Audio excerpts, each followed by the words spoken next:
Olá, ouvintes do Endocast. Vamos dar início aqui ao nosso 13º episódio. Hoje nós vamos falar sobre as doenças da polpa, principalmente as de evolução aguda. Antes propriamente dito da gente conversar sobre as doenças pulpares, nós precisamos relembrar o cenário, que nós nos encontramos. Nós devemos lembrar que o elemento dental, na sua parte coronária, ele é formado por esmalte, basicamente é a proteção no nosso dente, proteção externa do dente. Logo após o esmalte nós temos a dentina, e logo após a dentina nós temos o tecido pulpar.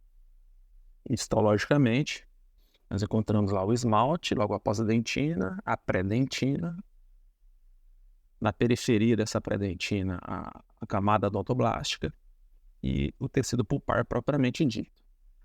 As agressões que podem cometer o tecido pulpar, elas são químicas, físicas ou biológicas. A mais comum, todos nós sabemos que é biológica, principalmente a doença cárie. E quando a doença cárie ela está ativa e atinge a dentina, a polpa já inicia o seu processo de defesa. E essa inflamação do tecido pulpar ela é conhecida como pulpite, ou seja, inflamação da polpa. Nós vamos conversar aqui hoje sobre a evolução aguda dessa pulpite. Basicamente, as respostas de defesa da polpa dental, elas têm ligação direta com o limiar de tolerância da agressão de cada paciente. Então, nós temos, de um lado, a agressão química, física e biológica. E se essa agressão ela ultrapassar o limiar de tolerância daquele tecido, nós vamos ter, então, uma reação inflamatória, ou seja, a pulpite aguda. Nós devemos lembrar dos vários sinais da inflamação. Vocês aprenderam nas disciplinas básicas, calor, rubor, edema, dor, necessariamente ou a regeneração ou a perda de função daquele tecido. Tem que ficar bem claro que o tecido pulpar, ele tem aquela especificidade que nós já conversamos, que ele é circundado por paredes rígidas, e esse fato, ele muda a dinâmica da inflamação nesse tecido. Ou seja, o tecido pulpar, ele geralmente, quando é acometido por uma inflamação aguda e a agressão não cessa, consequentemente, nós teremos ali a perda de função do tecido, ou seja, a necrose pulpar. A pulpite, ela pode ser reversível, irreversível e caminhar, obviamente, para a necrose. E a evolução dela pode ser aguda, crônica ou degenerativa. Aqui no nosso podcast, como é um material de apoio ao ensino da nossa disciplina de endodontia clínica, nós vamos comentar hoje somente sobre a evolução aguda da pulpite. A pulpite aguda ela é um processo dinâmico na polpa dental. Porém, quando o aluno está em contato pela primeira vez com esse assunto na disciplina de endodontia e ele necessita mesclar os conhecimentos patológicos e histológicos com os clínicos, para que ele consiga fazer o diagnóstico, nós apresentamos aí a pulpite de uma forma fragmentada, ou seja, nós separamos os processos de evolução da pulpite aguda para que fiquem de fácil entendimento. A pulpite aguda, então, ela seria a pulpite sintomática. Na maioria dos livros de endodontia do Brasil, vocês encontrarão ela classificada como pulpite reversível e pulpite irreversível. Nós devemos lembrar que essas classificações mudam conforme o autor do livro que você está lendo, porém, todas têm o mesmo significado. Então, imagine você que o dente está sendo agredido por um processo de cárie, a cárie já chegou na dentina, e a polpa inicia a sua defesa, de forma inespecífica, com a inflamação aguda. A primeira etapa desse processo inflamatório seria a hiperemia pulpar. Vocês devem lembrar que na hiperemia pulpar, ela nada mais é do que um preparo daquela região para a defesa, ou seja, ela será essencialmente um fenômeno vascular. Então, a polpa dental ela vai aumentar a permeabilidade endotelial dos vasos, criando assim o fenômeno de vasodilatação e, consequentemente, um edema. Então, isso ocorre geralmente nessa primeira etapa da reação inflamatória pulpar. Clinicamente, nós percebemos nessa fase Lembrando que ela é dinâmica, porém aqui nós estamos apresentando de forma estática somente para fácil entendimento. Então, nessa primeira etapa de hiperemia pulpar, no início, né, da defesa da polpa contra o agente agressor, as características clínicas, elas são simples, ou seja, a dor ela é provocada, ou seja, sempre é provocada principalmente com o frio. Se vocês estudarem a fundo esse tema, vocês verão que isso tem relação com as fibras nervosas do tipo delta A, que são sensíveis aí a variações térmicas. Nesse momento, elas que são as responsáveis pela sintomatologia dolorosa nessa etapa. A duração da dor sempre é curta, ou seja, você toma uma água gelada, provoca a dor, logo após a dor cessa. É uma duração curta. E a sede da dor é localizada. O paciente tem uma grande facilidade de localizar qual dente está doendo. Tudo isso é uma característica, né, da pulpite reversível. Ou seja, o início da inflamação pulpar, que é o quadro hiperêmico, é classificado como um quadro reversível desde que você, como cirurgião dentista, remova a causa da agressão, ou seja, remova a cárie. Ou seja, a pulpa consegue, né, voltar ao seu estado normal e não é necessário, na maioria das vezes, realizar o tratamento endodôntico. Agora, caso o paciente não procure ajuda nessa fase inicial e a agressão continue, a cárie continue naquele local, é óbvio que essa inflamação ela vai progredir, ela vai evoluir. Ela vai evoluir para a fase serosa, ou seja, uma fase onde você já vai ter uma congestão vascular naquela área, vai ter edema, porque as células da inflamação que vão combater o agente agressor, principalmente os neutrófilos, elas vão sair, né, do vaso, cair no tecido conjuntivo, migrar para a região da agressão e vão fazer o trabalho delas, que vocês já sabem. Qual é, né? Neutrófilo, ele é infantaria naquela região, então ele vai realmente combater o agente agressor. Você também vai ter alguns mastócitos e alguns pequenos pontos de hemorragia. Ou seja, já é uma fase onde você já está tendo uma atuação das células de defesa na região. E, consequentemente, isso vai gerar, né, um subproduto, né, que futuramente será a coleção purulenta, ou seja, o exudato purulento. Nessa fase, e ela foi chamada antigamente de fase de transição, ou seja, uma transição entre a hiperemia e o final da inflamação, que é o exudato purulento na região pulpar, ela já muda um pouco as características clínicas do que o paciente pode te relatar ou você pode observar. Como o quadro de inflamação progrediu, a polpa já está com uma congestão. Você já tem várias células da inflamação combatendo o agente agressor.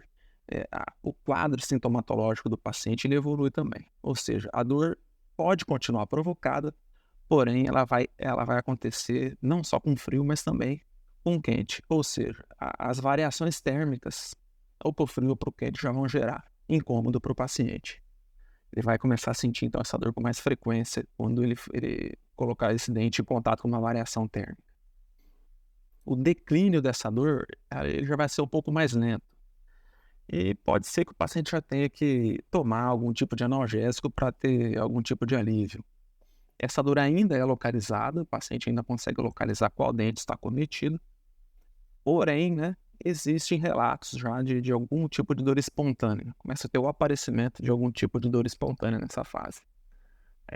Quando o paciente está com esse tipo de pulpite, já nessa fase de transição, ou seja, histologicamente numa fase serosa, a gente observa que ela já é irreversível. Ou seja, mesmo se eu tirar o agente agressor, mesmo se eu tirar a cárie naquela região e restaurar, a probabilidade da polpa voltar ao normal é muito baixa.